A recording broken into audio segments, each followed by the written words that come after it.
ला नीना की स्थिति भारत में बाढ़ और सूखे जैसी गंभीर समस्याओं का कारण बन सकती है। इसके फलस्वरूप किसानों की फसलें नष्ट हो सकती है, जिससे उनके जीवनयापन में कठिनाइयां उत्पन्न हो जाएंगी।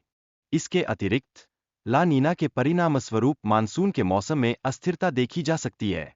यह न केवल जलवायु को प्रभावित करता है, बल्कि देश के आर्थिक संतुलन को भी गंभीर रूप से खतरे में डाल सकता है।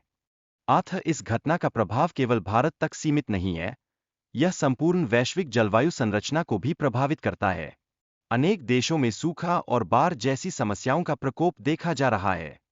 लानीना के कारण मानसून का व्यवहार अप्रत्याशित हो सकता है, जिससे बाढ़ की स्थितियां उत्पन्न हो सकती है। विशेष रूप से असम, बिहार और बंगाल जैसे क्षेत्र इस स्थिति से सबसे अधिक प्रभावित होंगे।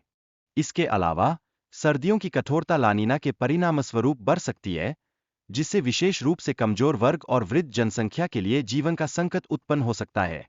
यह स्थिति बिजली और ऊर्जा संसाधनों पर भी नकारात्मक प्रभाव डालेगी। कृषि पर लानीना का प्रभाव अत्यंत गंभीर होने की संभावना है, जिससे फसलों का व्यापक नुकसान और खाद्य संकट की स्थिति उत्पन्न हो सकती है। जलभराव एवं मिट्टी के कटाव के कारण उपजाऊ भूमि की गुणवत्ता पर भी प्रतिकूल प्रभाव पड़ेगा। हालांकि लानीना से मानसून में सुधार होने की संभावनाएं भी है, जो सूखे से प्रभावित क्षेत्रों को राहत प्रदान कर सकती है। लेकिन अत्यधिक वर्षा से बाढ़ की स्थिति उत्पन्न होने का खतरा भी मौजूद है।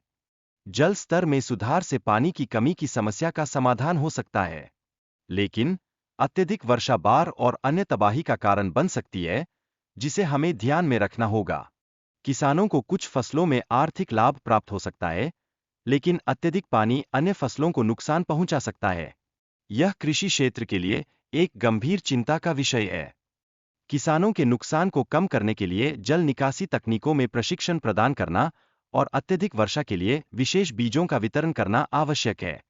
आपदा प्रबंधन के अंतर्गत राहत शिविरों में खाद्य सामग्री, स्वच्छ पानी और स्वास्थ्य सेवाओं का उचित प्रबंध सुनिश्चित करना आवश्यक है। अंततः बाढ़ के दौरान स्वास्थ्य सेवाओं में सुधार के लिए जागरूकता अभियान और विशेष स्वास्थ्य शिविरों का आयोजन करना अनिवार्य होगा।